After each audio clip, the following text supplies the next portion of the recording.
তো বন্ধুরা, আগের ভিডিওতে আমরা কাসালভেনিয়া সিরিজের প্রথম এবং দ্বিতীয় সিজনের কাহিনী জেনেছি, আর আজকের ভিডিওতে আমরা তৃতীয় সিজনের কাহিনীটা জেনে নিব।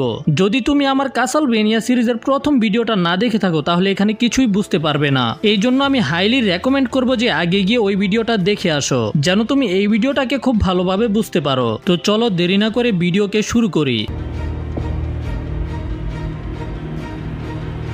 তো বন্ধুরা, কাসালভেনিয়া সিজন 3 এর মধ্যে 4টা কাহিনী একসাথে প্যারালাল ভাবে চলে।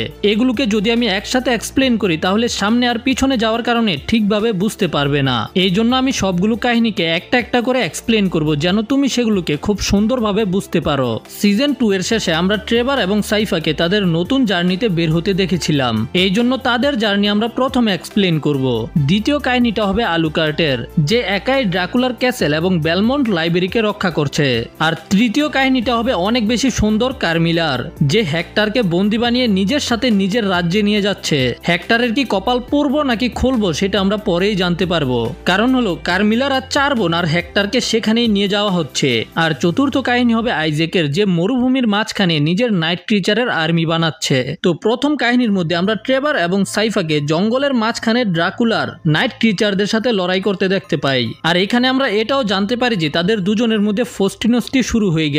তারা জার্নি করে লেন্ডন ফিল্ড নামের একটা শহরে পৌঁছায়, যেখানে তাদের দেখা হয় টাউনের জাজের সাথে। জাজকে তুমি এই টাউনের মেয়র বলতে পারো। এখানে তাদের দেখা আরো একটা লোকের সাথে হয়, যার নাম হলো প্রায়ার সালা, যে ড্রাকুলার মৃত্যুর কারণে খুশি ছিল না। আর সে এটা জানতে চায় যে আসলে ড্রাকুলাকে মেরেছে কে। সাইফা এবং ট্রেভার কিছু বলার আগেই জাজ তাদেরকে থামিয়ে দেয়, আর প্রায়ার সালা এবং তার মঙ্কসদেরকে সেখান থেকে চলে যেতে বলে। তখন ট্রেভার এবং সাইফা জানতে পারে যে শহরের মঙ্করা কিছুদিন ধরে অনেক আজব ব্যবহার করছে।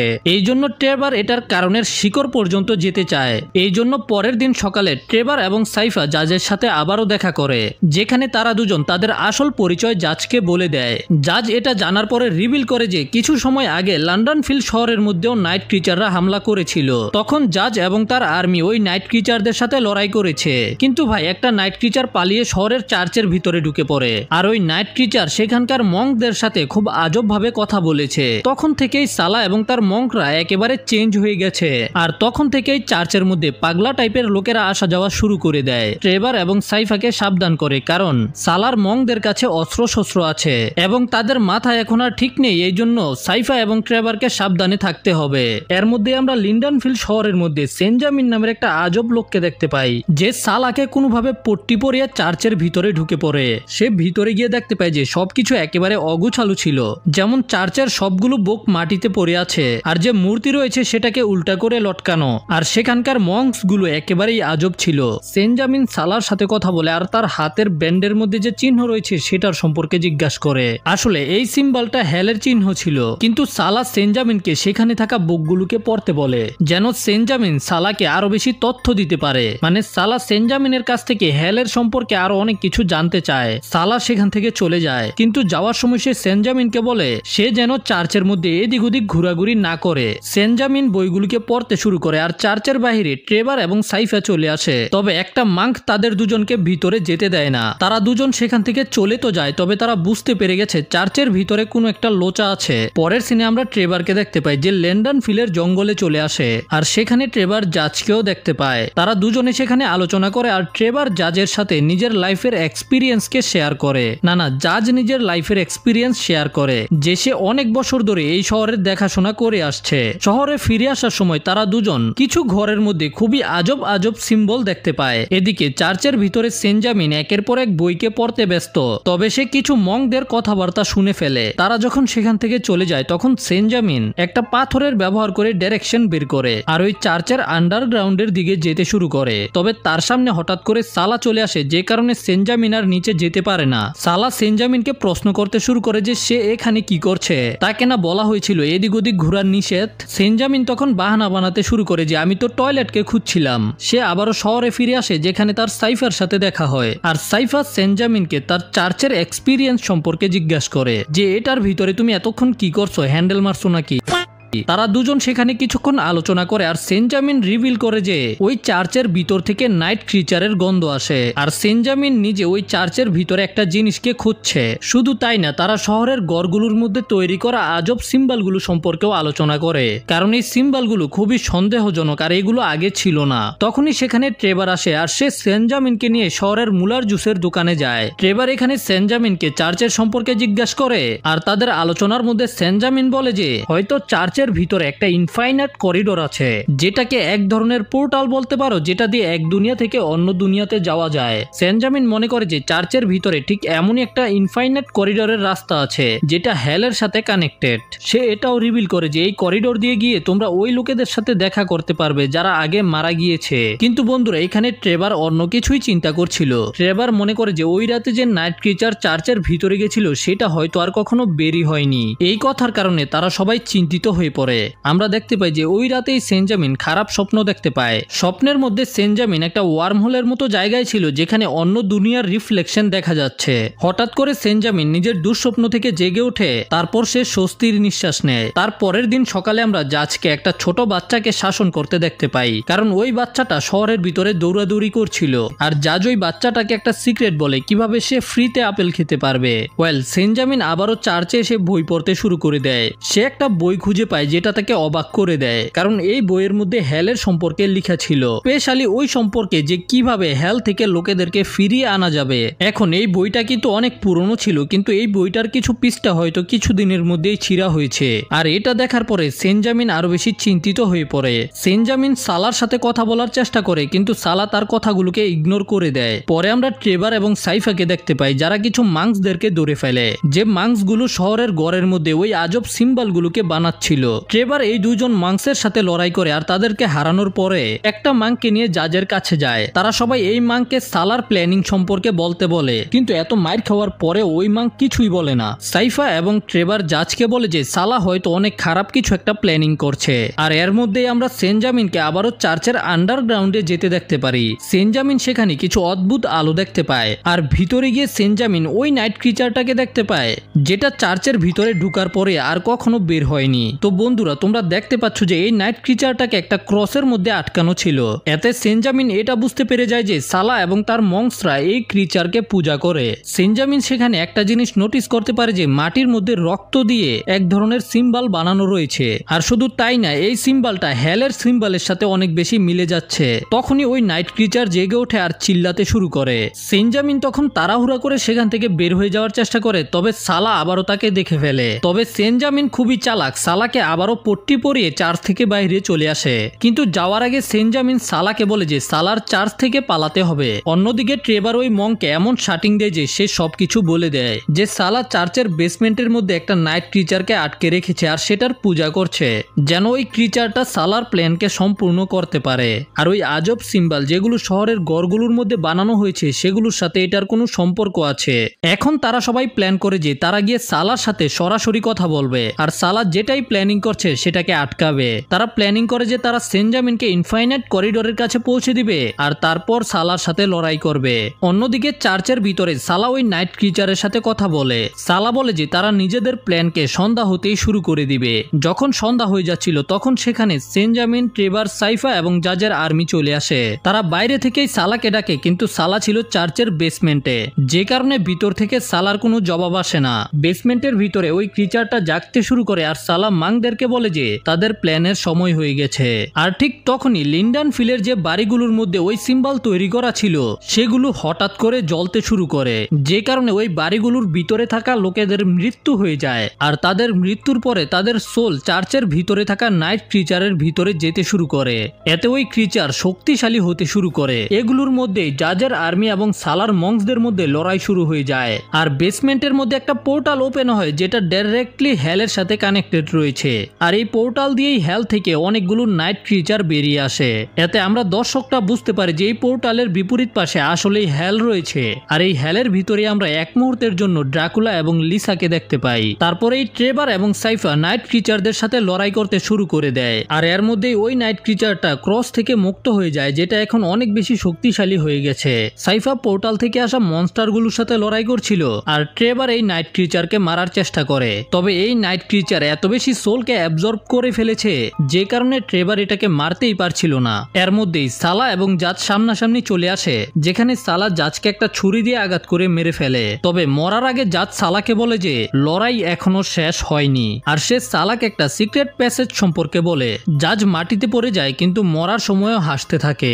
এদিকে সেনজামিন পোর্টালকে বন্ধ করার চেষ্টা করছিল, আর হ্যালের ভিতর থেকে ড্রাকুলা পোর্টালকে দেখতে পায় আর নিজের হাতকে সামনে এগিয়ে দেয়। সেনজামিন নিজের ম্যাজিক্যাল ক্রিস্টালকে ওই নাইট ক্রিচারের চোখের ভিতরে ঢুকিয়ে দেয়। এতে পোর্টালের লোকেশন হ্যাল থেকে অন্য জায়গায় চলে যায়। ওই নাইট ক্রিচার সেনজামিনকে পোর্টাল দিয়ে ভিতরে ফেলে দেয়, আর আমরা দেখতে পাই যে পোর্টাল বন্ধ হতে শুরু করেছে। সেনজামিন তখন ট্রেভার এবং সাইফাকে সাহায্য করার জন্য ধন্যবাদ বলে, কারণ সেনজামিন একজনকে ইনফাইনাইট করিডোরের ভিতরে খুঁজে বেড়াচ্ছে। আর এই সিনটা দেখে এমন মনে হচ্ছিল যে সে তাকে খুঁজে পেয়ে গেছে। পোর্টাল বন্ধ হওয়ার আগে সেনজামিন সাইফা এবং ট্রেভারকে আশ্বাস দেয় যে তাদের খুব শীঘ্রই দেখা হবে। তারপরেই পোর্টাল বন্ধ হয়ে যায়, আর তার ঠিক পরেই ট্রেভার নিজের পুরো শক্তির ব্যবহার করে এই নাইট ক্রিচারকে মেরে ফেলে। যাই হোক, মনস্টারকে মারার পরে সাইফা এবং ট্রেভার জাজের কাছে আসে, আর জাজ তাদেরকে বলে যে সালা মারা গেছে। এটা বলার পরেই জাজ তাদেরকে বলে যে তারা সালার বডিকে কিভাবে খুঁজে বের করতে পারবে, আর তাদেরকে বলে যে সালার বাড়িকে পুড়ে ফেলার জন্য। সাইফা এবং ট্রেভার সালাকে জঙ্গলের মাঝখানে ভয়ানকভাবে কাটার মধ্যে আটকানো দেখতে পায়, আর ঠিক এখানেই তারা কিছু ছোট বাচ্চাদের কঙ্কাল দেখতে পায়। এই জিনিসটা তাদের খুব আজব লাগে, তবে আমরা হয়তো বুঝতে পেরে গেছি যে এখানে কি হয়েছে। জাজ একটা ছোট বাচ্চাকেও কিন্তু সিক্রেট বলেছিল, আর সালাকেও সিক্রেট বলেছে, আর তারা দুজনেই মারা গেছে। আর এই লাল কালারের কাপড়টা কিন্তু ওই বাচ্চাটার পরনেই ছিল। তারপরে ট্রেভার এবং সাইফা জাজের বাড়িতে আসে, যেখানে একটা সিক্রেট রুমের মধ্যে তারা অনেকগুলো ছোট বাচ্চাদের জোতা দেখতে পায়। এখানে তারা বুঝতে পারে যে জাজের নিজের একটা সিক্রেট লাইফ রয়েছে, আর সে শহরের বাচ্চাদেরকে মারার পরে তাদের জোতাগুলোকে কালেক্ট করতো ট্রফি হিসেবে। যেটা শুনতেই কেমন লাগছে, তাই না? এটা জানতে পারার পরে সাইফা এবং ট্রেভার অনেক বেশি রেগে যায়, আর সাইফা নিজের ম্যাজিক দিয়ে জাজের গড়কে একেবারে পুড়ে ফেলে। তারপরে তারা দুজন শহর ছেড়ে চলে আসে, আর ট্রেভার এখন আর মনস্টারদের সাথে লড়াই করতে চায় না। এর সাথেই ট্রেভার এবং সাইফার স্টোরিটা শেষ হয়। এখন সেকেন্ড স্টোরি হলো আলুকার্টের, যেখানে আলুকার্ট একাকিত্বে নিজের জীবন কাটাচ্ছে। আর আমরা এখানে জানতে পারি যে একাকিত্বের কারণে আলুকার্টের সাইকোলজিক্যালি অনেক প্রবলেম হচ্ছে। আলুকার্ট যখন জঙ্গলে ছিল তখন আলুকার্ট কিছু পায়ের শব্দ শুনতে পায়, আর সেখানেই আলুকার্টের দুইটা মানুষের সাথে দেখা হয়, যারা আলুকার্টকে খুঁজে বের করার জন্যই সেখানে এসেছে। আসলে এরা দুজন হলো ভ্যাম্পায়ার হান্টার। একজনের নাম হলো সুমি, আরেকজনের নাম হলো টাকা। তারা দুজন সেখানে চো নামের একটা ভ্যাম্পায়ারকে খুঁজে বের করার জন্য সেখানে এসেছে, যে ড্রাকুলার আর্মির মধ্যে ছিল। এখন চো তো মারা গেছে, তবে তারা দুজন আলুকার্টের কাছে সাহায্য চায়, যেন আলুকার্ট তাদেরকে লড়াই করা শিখায়। আর আলুকার্ট তাদেরকে সাহায্য করার জন্য রাজি হয়ে যায়। আলুকার্ট সুমি এবং টাকাকে নিজের কাসেলের ভিতরে নিয়ে আসে, আর তাদের কাছ থেকে জানতে পারে যে কিভাবে চো তাদেরকে বন্দি করে রেখেছিল, যেন সে তাদের সাথে লড়াই করে এক এক করে মারতে পারে। তাদেরকে প্রতিদিন টর্চার করা হতো, আর তারা তখন থেকেই সুযোগের সন্ধানে রয়েছে, যেন তারা চোকে মেরে ফেলতে পারে। কিন্তু ড্রাকুলা চোকে নিজের ওয়ার কাউন্সিলে ডেকে আনে, যেখানে চো মারা যায়। এই সুযোগ পেয়ে সুমি এবং টাকা চোয়ের সকল গার্ডগুলোকে মেরে ফেলে, আর সেখান থেকে পালিয়ে আসে। এগুলো করার পরে তারা দুজনেই চোয়ের সন্ধানে বের হয়, আর এইভাবে তারা আলুকার্টের কাছে পৌঁছেছে।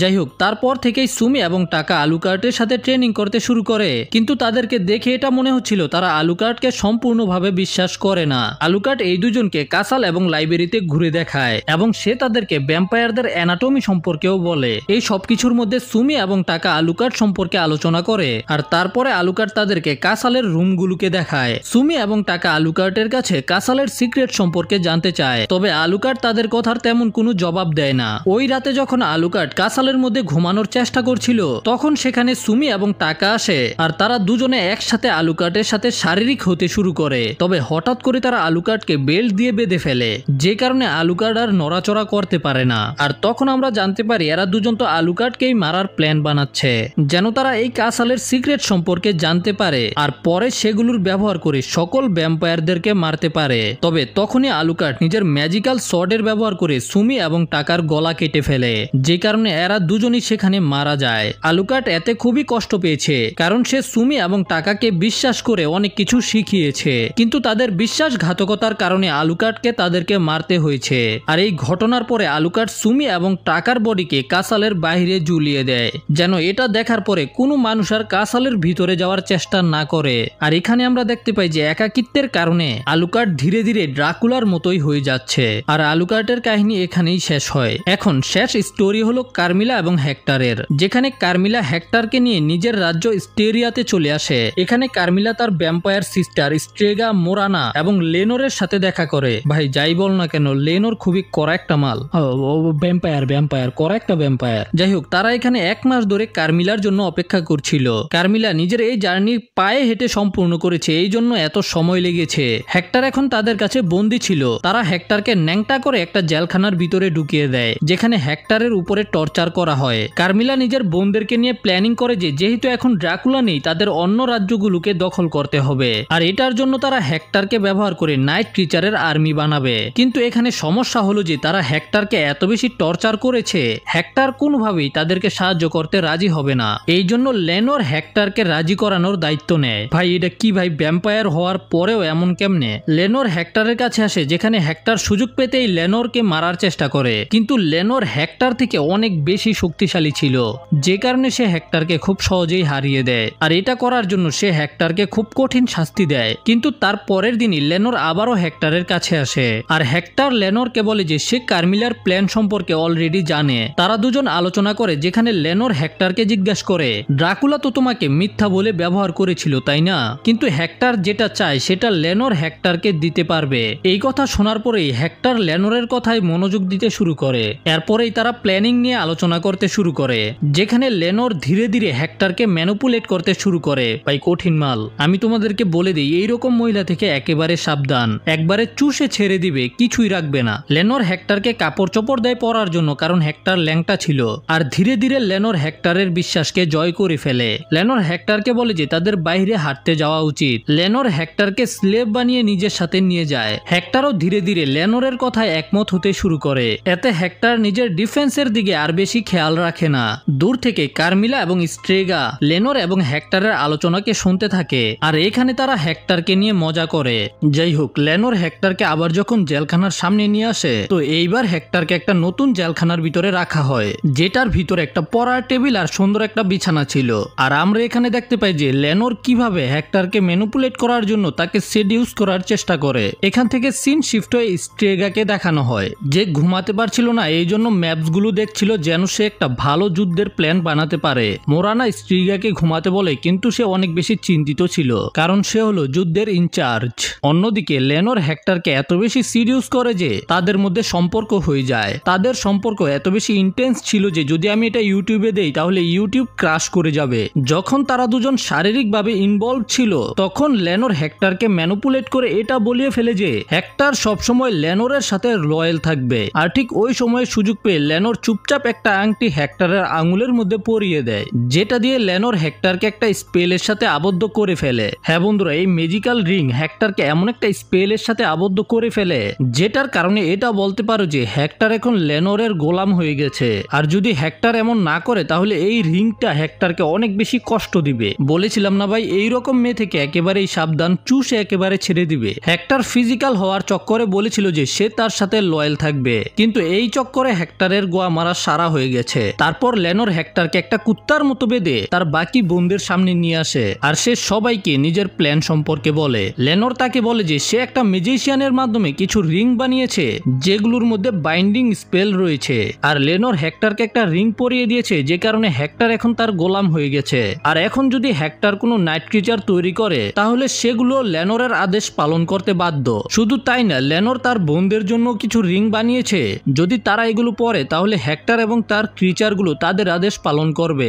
লেনোরের বোনরা তাকে অনেক বেশি শাবাশি দেয়, আর এদিকে হেক্টর আবারও বিশ্বাসঘাতকতার ফাঁদে পড়ে অনেক বেশি চিন্তিত হয়ে পড়ে। লেনোর হেক্টরকে সেখান থেকে নিয়ে যায়, আর সে হেক্টরকে বলে যে আসলে লেনোর হেক্টরকে নিজের পেট বানিয়ে ফেলেছে, ঠিক হেক্টরের মতোই যেভাবে হেক্টর ছোটবেলা মৃত প্রাণীদের ডেড বডি দিয়ে নিজের পেট বানাতো। তবে সে হেক্টরকে মারবে না, কারণ হেক্টরের বিছানার পারফরমেন্স অনেক ভালো। এই জন্য লেনোর তার বোনদেরকে বলে হেক্টরের জন্য একটা সুন্দর রুম রেডি করে, যেন লেনোর গিয়ে হেক্টরের সাথে ফিজিক্যাল হতে পারে। ওয়েল, এর সাথেই হেক্টরের কাহিনী এখানে শেষ হয়। এখন 4 নাম্বার কাহিনী হলো আইজ্যাকের, যে মরুভূমি দিয়ে নিজের নাইট ক্রিচারের আর্মি নিয়ে যাচ্ছিল।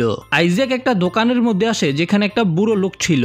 এই বুড়ো লোকটা সেখানে আইজ্যাককে একটা ম্যাজিক্যাল মিরর দেয়, যেটাকে তুমি একটা মোবাইল ফোন বলতে পারো। আর এটার মাধ্যমে আইজ্যাক জানতে পেরেছে হেক্টর স্টেরিয়ার জেলখানার মধ্যে বন্দী আছে। আর এখন আইজ্যাক হেক্টরকে তার বিশ্বাসঘাতকতার জন্য পানিশমেন্ট দিতে চায়। তবে আইজ্যাক তো এটা জানে না হেক্টর এমনিতেই অনেক বেশি পানিশমেন্ট পাচ্ছে। যাই হোক, তারপরে আইজ্যাক ওই মিররটা নিয়ে সেখান থেকে বের হয়ে যায়, কিন্তু দোকানের বাইরেই কিছু গার্ড আইজ্যাকের জন্য অপেক্ষা করছিল, যারা আইজ্যাককে সেখান থেকে চলে যেতে বলে। আইজ্যাক তাদের সাথে কথা বলার চেষ্টা করে আর বলে যে আমি এবং আমার নাইট ক্রিচাররা কার উপরে আক্রমণ করবে না, আমরা শুধু এখান দিয়ে যাচ্ছি। কিন্তু যখন ওই গার্ডেরা কোনোভাবেই মানতে চায় না, তখন আইজ্যাক নিজের নাইট ক্রিচারদেরকে আদেশ করে যে এদের সবাইকে মেরে আমার কাছে নিয়ে আসো, আমি আরো বেশি নাইট ক্রিচার বানাবো। তারপর আইজ্যাক ওই শহরের পোর্টের কাছে চলে আসে, যেখানে আইজ্যাকের সাথে একটা লোকের দেখা হয় যার নাম হলো ক্যাপ্টেন। ক্যাপ্টেন আইজ্যাককে অফার দেয় যে সে তাকে জিনওয়া শহর পর্যন্ত পৌঁছে দিতে পারবে, কিন্তু একটা শর্ত হলো যে আইজ্যাক এবং তার নাইট ক্রিচাররা তাদের উপরে হামলা করবে না।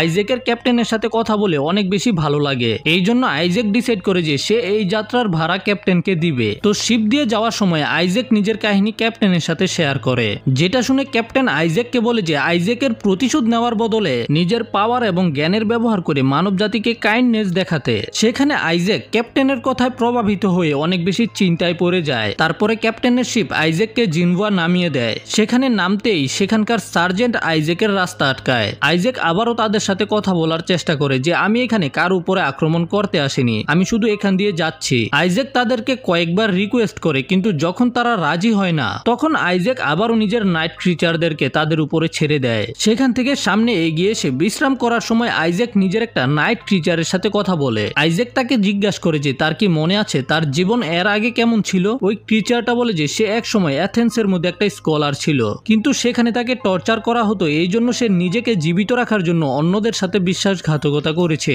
এটাই কারণ ছিল যে তাকে হেলের মধ্যে পাঠানো হয়েছে। তারপরে এখন সে একটা নাইট ক্রিচার হয়ে গেছে। সে আইজ্যাককে ধন্যবাদ বলে, কারণ আইজ্যাক তাকে একটা নতুন জীবন দিয়েছে। যাই হোক, জার্নি কন্টিনিউ করলে আইজ্যাক একটা শহরের মধ্যে এসে পৌঁছায়, যেখানে থাকা সকল লোকেদেরকে একটা ম্যাজিশিয়ান কন্ট্রোল করে। এই কথাটা আইজ্যাককে একটা বুড়ো মহিলা বলে যার নাম ম্যারেন্ডা ছিল। সেও একজন ম্যাজিশিয়ান, কিন্তু সে আগের মতো স্ট্রং না, এই কারণে সে ওই ম্যাজিশিয়ানের সাথে লড়াই করতে পারবে না। মিরান্ডা আইজ্যাককে এটাও বলে যে ওই ম্যাজিশিয়ানের কাছে একটা বড় ট্রান্সমিশন মিরর রয়েছে, যেটার সাহায্যে আইজ্যাক নিজের পুরো আর্মিকে নিয়ে স্টেরিয়া যেতে পারবে। কিন্তু তার আগে আইজ্যাককে ওই ম্যাজিশিয়ানকে হারাতে হবে, যেটা অনেক কঠিন হবে, কারণ ওই ম্যাজিশিয়ান শহরের সকল লোকেদেরকে বশ করে নিজের আর্মি বানিয়ে রেখেছে। এটা শোনার সাথে সাথে আইজ্যাক ওই শহরের মধ্যে চলে আসে, আর সে নিজের নাইট ক্রিচারের আর্মি নিয়ে ওই শহরের মধ্যে আক্রমণ করে দেয়। কিন্তু আইজ্যাকের আর্মি ম্যাজিশিয়ানের আর্মির উপরে ভারী পড়ে। তার সাথে সাথে আইজ্যাক নিজের নেক্রোমেন্সির ব্যবহার করে নিজের সৈন্য সংখ্যা বাড়াচ্ছিল, আর আইজ্যাক একটা গ্রিন লাইট হাউসের দিকে যেতে শুরু করে, কারণ ম্যাজিশিয়ান ওই লাইট হাউসের মধ্যেই ছিল। সেখানে যেতে ম্যাজিশিয়ানের আর্মি আইজ্যাককে থামানোর চেষ্টা করে, কিন্তু আইজ্যাক কোনোভাবেই থামে না। এক পর্যায়ে আইজ্যাক লাইট হাউসের টপে চলে আসে, যেখানে ওই ম্যাজিশিয়ান আইজ্যাককেও কন্ট্রোল করার চেষ্টা করে। আর কয়েক সেকেন্ডের জন্য আমাদের মনে হয় যে আইজ্যাক আসলেই কন্ট্রোল হয়ে গেছে, কিন্তু বন্ধুরা হঠাৎ করে আইজ্যাক নিজের কন্ট্রোলে চলে আসে আর ওই ম্যাজিশিয়ানকে প্রাণে মেরে ফেলে। এতে টাউনের লোকেদের মধ্যে যে ম্যাজিক ছিল সেটা ভেঙে যায়। চারদিক থেকে মৃতদেহ নিচে পড়তে থাকে, আর আইজ্যাক প্ল্যান করে যে এই মৃতদেহগুলোর ব্যবহার করে নিজের একটা বড় আর্মি তৈরি করবে, কারণ এই সব লোকেরা আগেই মারা গেছে। আইজ্যাক সেখানে ওই মিররটাকে খুঁজে পায়, যেটার সাহায্যে আইজ্যাক নিজের পুরো আর্মিকে স্টেরিয়া পাঠাতে পারবে। আর সিজন 3 এর সাথেই শেষ হয়ে যায়। তো বন্ধুরা এটাই ছিল ক্যাসলভেনিয়ার সিজন 3 এর গল্প। তো বন্ধুরা এখানে আমরা যে 4টা সেপারেটেড গল্প জানতে পেরেছি, এগুলো সিজন 4 এর মধ্যে গিয়ে একসাথে কানেক্টেড হবে। আর এই ভিডিওর মধ্যে আমি মাত্র 400 লাইকের টার্গেট রাখলাম, যদি পারো তাহলে পূরণ করে দিও।